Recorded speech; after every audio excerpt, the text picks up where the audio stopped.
바로 시작할게요.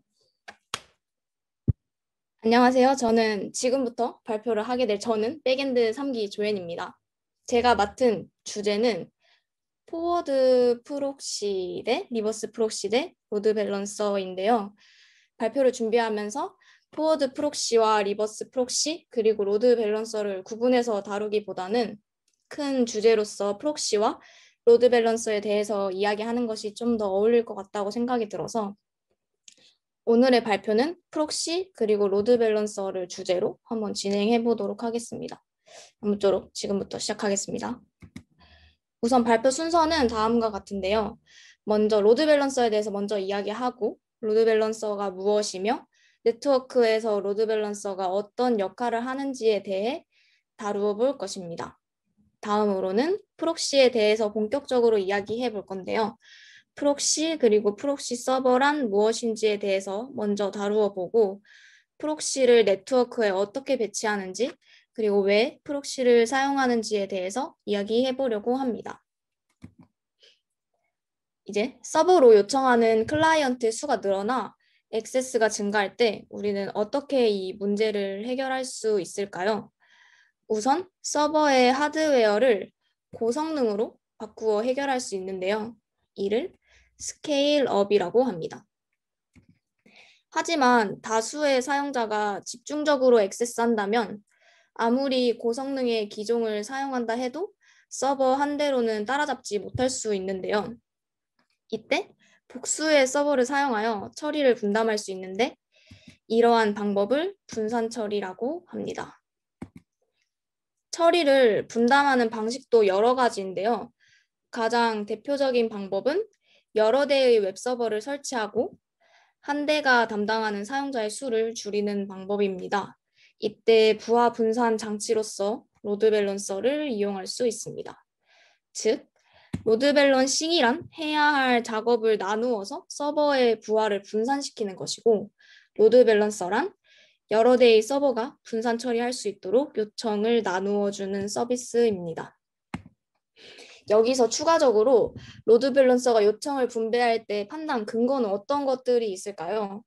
우선 대화가 복수의 페이지에 걸쳐 있지 않은 단순한 액세스라면 웹서버의 부하 상태가 판단 근거가 될 수 있습니다.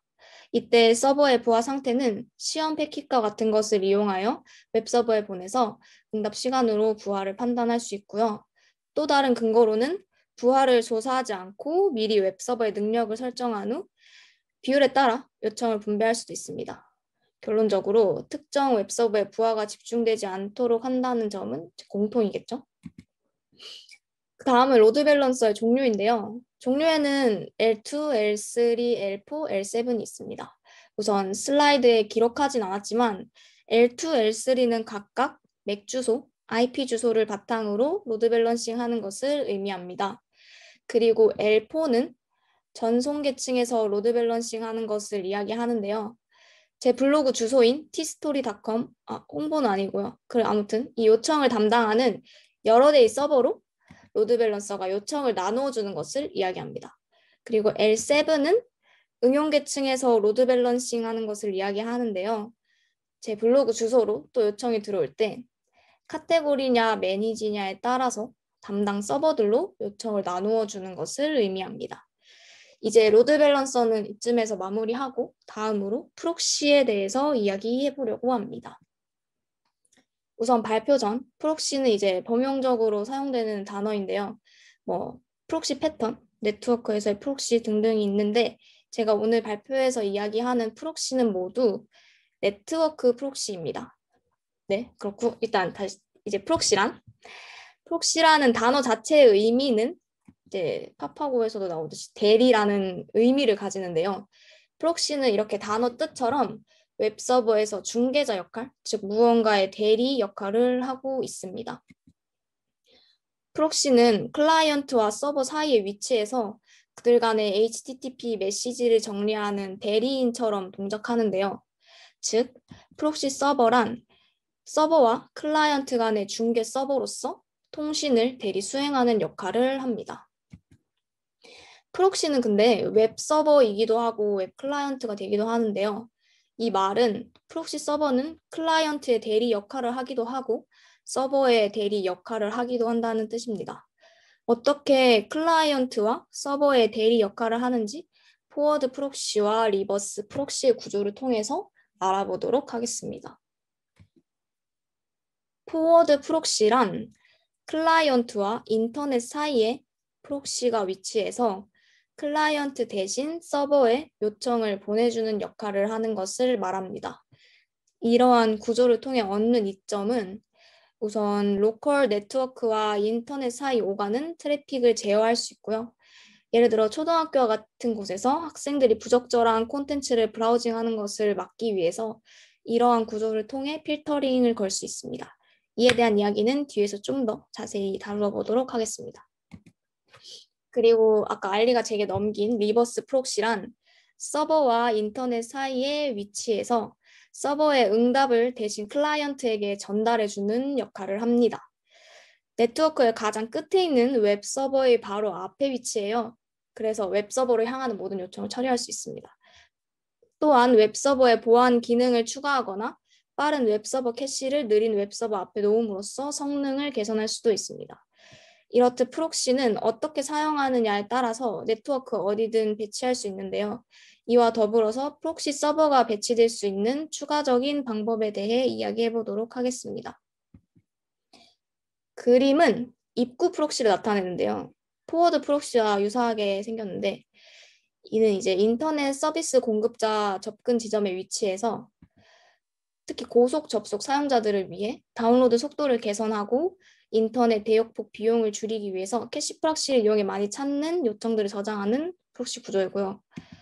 이 그림은 네트워크 교환 프록시인데요. 캐시를 이용해서 인터넷의 혼잡을 완화하고 트래픽 흐름을 감시하기 위해 충분한 처리 능력을 갖춘 프록시가 네트워크 사이에 인터넷 교환 지점에 놓일 수 있습니다. 오늘 이 정도만 추가를 해봤는데 그리고 이 구조에 대해서 더 궁금하신 분들은 HTTP 완벽 가이드라는 책에서 추가적인 내용을 확인하실 수 있습니다. 지금까지 이제 네트워크 곳곳에 프록시가 배치되는 것에 대해서 알아보았는데요.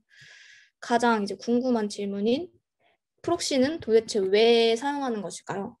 프록시의 특징에 대해서 알아보면서 그 이유에 대한 해답을 알아보도록 하겠습니다. 첫 번째는 필터인데요. 앞서 말했던 포워드 프록시 역할과 비슷한데 이제 우리가 학교 다닐 때 학교에서 특정 웹사이트에 접속하면 차단되었다는 창을 본 적이 있었을 거예요. 그때 이 경우 학교에서 이제 학생들에게 교육 사이트를 제공함과 동시에 성인 콘텐츠 같은 것들을 차단하는 필터링 프록시를 사용하고 있었을 것입니다. 프록시는 허용한 콘텐츠에는 제한 없는 접근을 허용을 하면서 이제 학생에게 부적절한 사이트에 접근을 강제로 이제 거부할 수 있습니다. 그리고 두 번째는 접근 제어인데요. 이 필터와도 약간 유사하다고 생각할 수 있는데 많은 웹 서버들과 웹 리소스에 대한 단일한 접근 제어 전략을 구현을 하고 추적을 하기 위해 사용할 수 있는데 예를 들자면 특정 클라이언트만 접근할 수 있는 콘텐츠가 서버에 있다고 할 때 허가된 클라이언트는 접근을 허용하되 그렇지 않은 클라이언트가 접근하려고 요청한다면 비밀번호를 요구하는 등 할 수 있습니다. 세 번째는 캐싱인데요. 프록시 캐시는 인기 있는 요청들을 관리하고 해당 요청이 온다면 서버까지 거치지 않고 바로 프록시에서 응답하여 느리고 비싼 커뮤니케이션 비용을 줄일 수 있습니다. 그리고 네 번째는 익명 역할입니다. HTTP 메시지에서 신원을 식별할 수 있는 특성을 제거함으로써 개인정보 보호와 익명성 보장에 기여할 수 있습니다. 즉, 클라이언트의 요청이었으나 프록시의 요청인 것처럼 위장할 수 있고 리버스 프록시의 경우 서버인 척 응답을 보내기 때문에 보안에 기여할 수 있습니다. 그리고 리버스 프록시가 할 수 있는 또 다른 특성인 로드 밸런싱인데요.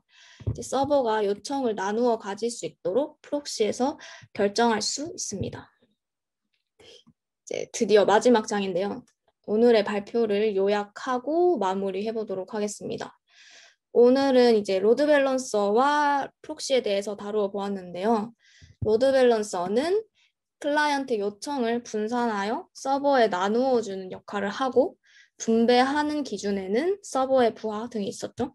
그리고 프록시는 클라이언트와 서버 사이를 중개해주는 대리 역할을 수행하고 대표적으로는 포워드 프록시, 리버스 프록시가 있지만 어쨌든 프록시는 누군가의 대리 역할을 수행하면서 캐싱, 필터, 접근 제어, 익명 등의 특징을 가지고 있습니다.